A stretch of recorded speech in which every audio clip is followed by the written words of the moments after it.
Et je donne la parole à son Excellence Sergueï Lavrov, ministre des Affaires étrangères de la Fédération de Russie.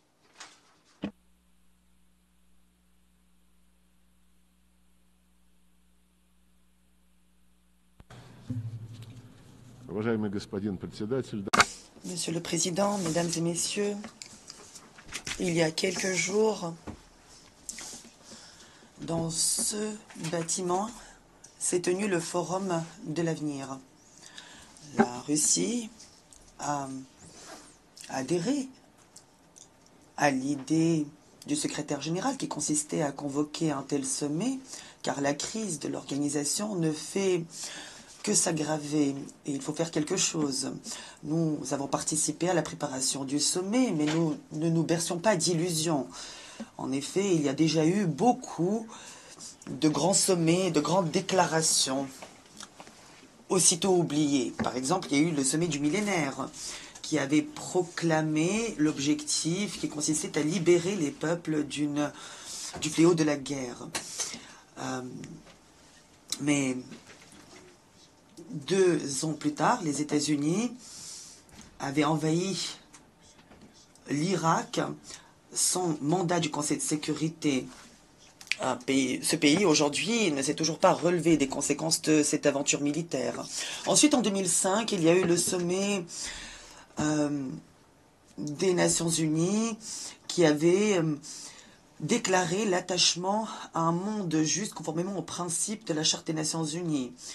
Mais cela n'a pas empêché les États-Unis et leurs alliés de pousser M. Saakashvili à déployer en 2008 une agression militaire contre les peuples d'Ossétie du Sud et les casques bleus, ou plutôt les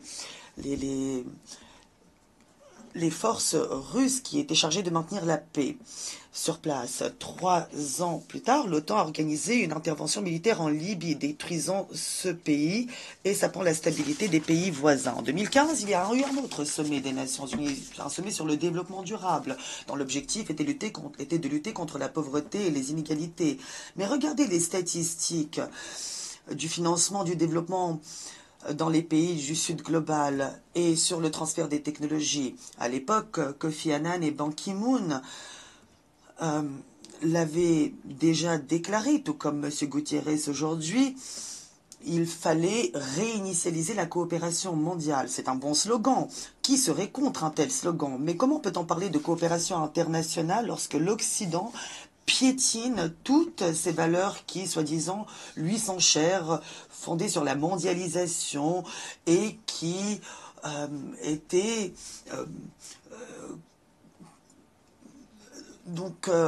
réaffirmées encore et encore du haut de toutes les tribunes? Où est la présomption d'innocence? Où est la liberté d'expression, l'accès à l'information, la concurrence non faussée sur les marchés, sur des règles claires?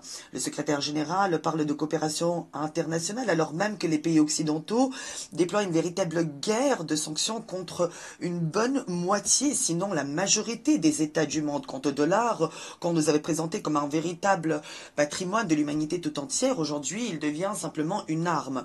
60 ans que se poursuit le blocus de Cuba, alors que la majorité de la communauté internationale réclame la levée de ce blocus.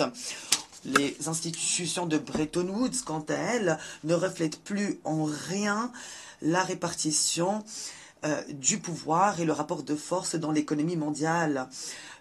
Pourtant, l'Occident veut encore et toujours promouvoir ses propres objectifs en s'appuyant sur ses institutions et ses structures. Comme l'a montré le sommet de l'avenir, on cherche encore à diluer le caractère intergouvernemental de notre organisation.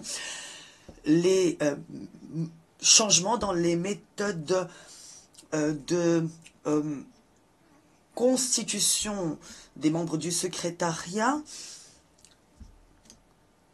sont bloqués. Aujourd'hui, les postes clés sont factuellement occupés par des représentants d'une minorité occidentale. Le secrétaire général, certes, appelle à la réinitialisation de la coopération mondiale, mais pour cela, il faut d'abord que le secrétariat promeuvent des idées qui nous unissent, proposent des compromis au lieu de trouver des justifications pour que l'Occident puisse intégrer dans le travail des Nations Unies un discours qui ne profite qu'à lui.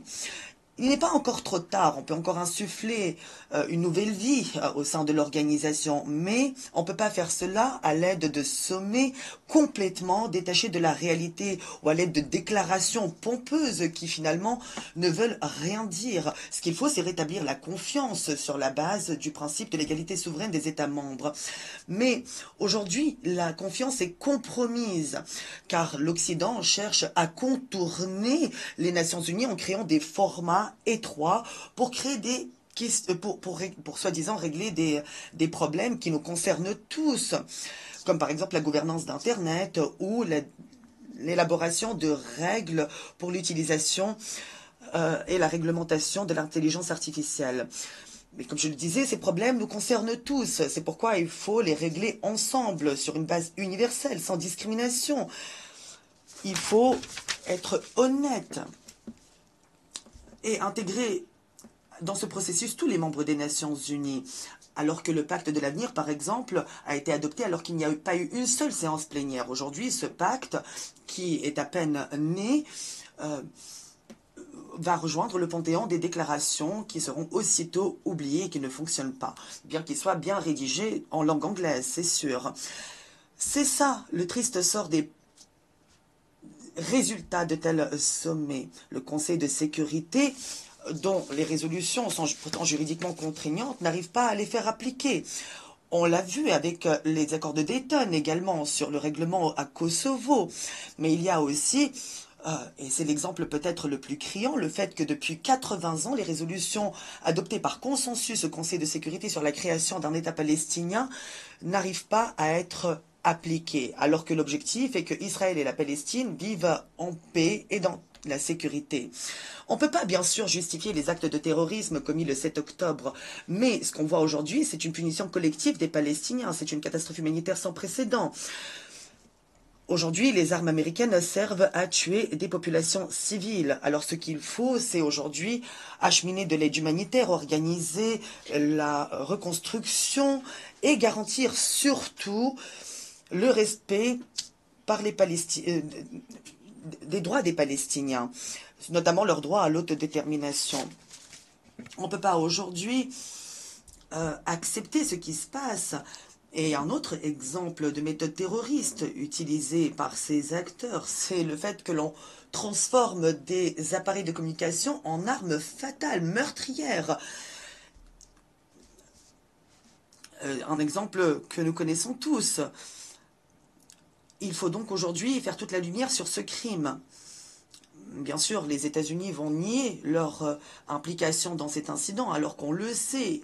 Ils le savaient tout au moins que cela allait se produire. Mais ils avaient fait pareil concernant l'explosion de Nord Stream, ces gazoducs qui étaient pourtant un formidable symbole de coopération internationale. À la suite de leur destruction, la capacité de l'Union européenne à être concurrentielle sur l'économie mondiale a été compromise pour de nombreuses années. À qui profite cela? Eh bien, aux États-Unis. Mais sur la conscience de l'Occident, il y a aussi d'autres crimes qu'il faut citer. Par exemple, le fait que l'on dissimule la vérité sur d'autres crimes odieux comme la provocation à Boutcha ou l'empoisonnement de ressortissants russes en Grande-Bretagne et en Allemagne. Le secrétariat des Nations Unies ne peut pas aujourd'hui être mis de côté dans les efforts visant à établir la vérité sur des situations qui touchent directement la sécurité mondiale. Il y a par exemple l'article 100 de la Charte des Nations Unies qu'il faut respecter. C'est pourquoi l'organisation est obligée aujourd'hui d'agir en toute impartialité, sans accepter d'instructions d'aucun gouvernement. Mais ce n'est pas ce que nous constatons. Il y a aujourd'hui des acteurs qui cherchent à séparer le monde en jardin fleuri d'un côté et en jungle de l'autre. Il y a ceux qui sont assis à la table et ceux qui se retrouvent sur le menu. Mais il ne faut pas oublier non plus toutes les autres situations comme l'Afghanistan. L'Afghanistan où l'Occident est entré, soi-disant, pour éliminer Al-Qaïda. Mais aujourd'hui, quel est le résultat? Il y a l'agression contre l'Irak, dont le résultat direct a été la création de l'EIL, la guerre en Syrie, qui a donné naissance à Jabhat al-Nusra, la destruction de la Libye a ouvert des portes au terrorisme dans la région sahélo-saharienne et a provoqué un afflux de migrants irréguliers en Europe sans précédent. Ce qui nous préoccupe également, c'est la pratique des assassinats politiques, comme nous l'avons constaté récemment à Beyrouth, encore une fois. L'évolution de la situation dans le conflit arabo-israélien, au Yémen, dans les eaux territoriales de la mer Rouge et dans le golfe d'Aden, au Soudan et dans d'autres hotspots, comme on les appelle en Afrique, reflète un fait irréfutable. La sécurité doit être égale et indivisible pour tous. Autrement, il n'y aura pas de sécurité nulle part. C'est une vérité pourtant simple que la Russie, pendant des années, a essayé de faire comprendre à Washington, à Londres et à Bruxelles, alors que ces derniers sont empêtrés dans leur complexe et s'estiment exceptionnels. Ils agissent en toute impunité, malheureusement. Et pourtant, ils avaient promis de ne pas élargir l'OTAN. En 1999 et en 2010, ils avaient signé des documents officiels à l'issue de sommets de l'OSCE et se sont engagés à ne pas garantir leur sécurité au détriment de celle des autres. Mais, de facto, l'Alliance de l'Atlantique Nord, l'OTAN, depuis 3 décennies, mène une véritable expansion militaire et géopolitique en Europe et tente à s'implanter en Transcaucasie, en Asie centrale, créant une menace directe pour notre pays. L'Occident ne parle plus de coopération internationale dans ce contexte, alors que le secrétaire général en rêve. Aujourd'hui, dans les documents de doctrine militaire des pays occidentaux, on accuse directement la Russie, la Chine, le Bélarus, la RPDC, l'Iran d'être une menace pour leur propre hégémonie, leur domination. On a déclaré un objectif contre la Russie. On veut infliger à la Russie une défaite stratégique, comme Londres et Washington l'avaient déjà planifié en mai 1945, lorsqu'ils avaient élaboré, avant la fin de la Seconde Guerre mondiale, l'opération Unthinkable, impensable, pour détruire l'URSS. C'était une opération gardée dans le plus strict secret. Mais aujourd'hui, les stratèges anglo-saxons ne dissimulent même plus leurs objectifs. Bien sûr,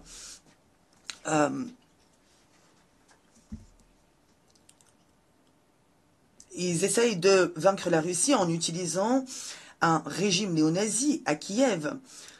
Et ils préparent la Russie à un véritable suicide. Mais on comprend tous combien il est absurde de parler de défaite stratégique quand on parle d'un pays comme la Russie, qui est une puissance nucléaire, comme tout le monde le sait. On essaye également de promouvoir ce qu'on appelle la formule de la paix. L'Occident parle sans honte de la Charte des Nations Unies. Elle invoque pour défendre, soi-disant, l'intégrité territoriale de l'Ukraine. Mais j'aimerais rappeler à nos collègues au secrétariat des Nations Unies que la charte ne parle pas seulement d'intégrité territoriale, elle parle aussi du respect des principes d'égalité et d'autodétermination des peuples. C'est ce qui a servi de base juridique au processus de décolonisation, qui n'est d'ailleurs pas achevé jusqu'à aujourd'hui. Et en 1970, l'Assemblée générale avait, à l'unanimité, adopté une déclaration sur le respect de l'intégrité territoriale des États dont les gouvernements respectent le droit de leur peuple à l'autodétermination. Je souligne que c'est une déclaration adoptée à l'unanimité par l'Assemblée générale des Nations unies après de longues années de discussions et de débats laborieux.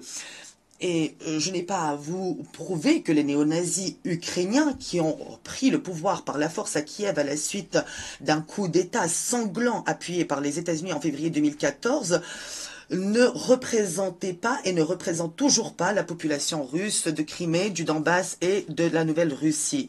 Or, les dirigeants occidentaux ne parlent pas des droits de ces populations.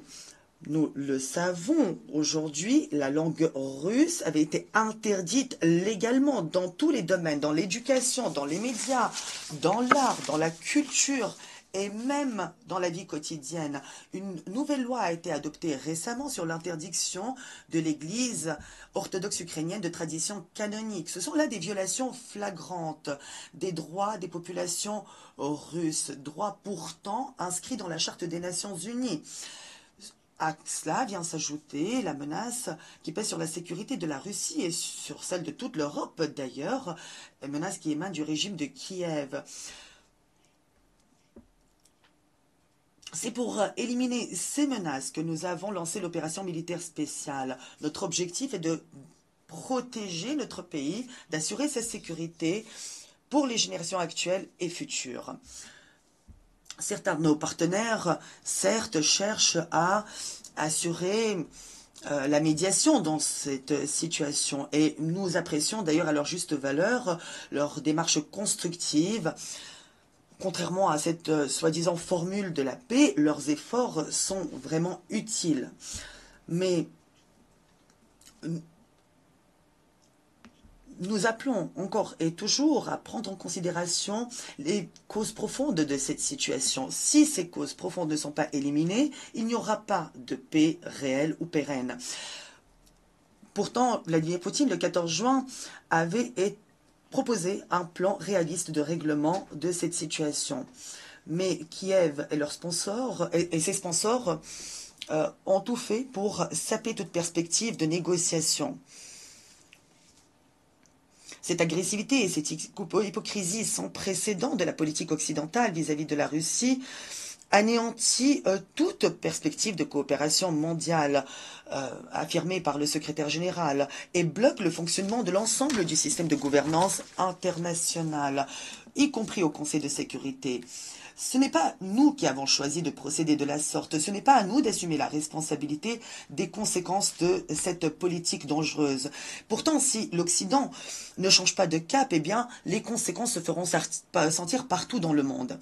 La majorité des États dans le monde sait que la confrontation et l'hégémonie ne régleront pas les problèmes du monde. Ils ne font qu'entraver le processus de création d'un monde multipolaire qui devrait s'appuyer sur l'égalité des droits de tous, nations petites comme grandes nations. Il faut respecter la valeur de la vie humaine, l'égalité entre les hommes et les femmes, ainsi que le principe d'ingérence dans les affaires intérieures des États. D'ailleurs, ce principe n'a pas été inscrit dans le pacte et n'a pas été évoqué au sommet de l'avenir, car certains ont cherché à le bloquer, avec les États-Unis et leurs satellites en tête de liste. Le 18 septembre, il y a eu un forum à Saint-Pétersbourg, au cours duquel le président Poutine avait souligné la nécessité d'unir les efforts au nom du développement durable de tous et de la sécurité indivisible et égalitaire.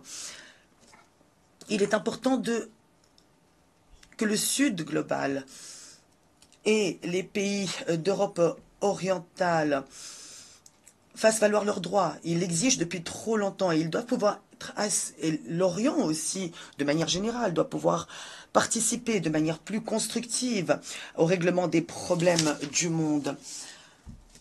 Il y a l'Organisation de coopération de Shanghai, l'Union africaine, la CARICOM, la Ligue des États arabes, l'Union eurasiatique économique, la CEI, l'ASEAN, le Conseil de coopération des pays du Golfe et d'autres organisations qui pourraient jouer un rôle plus important.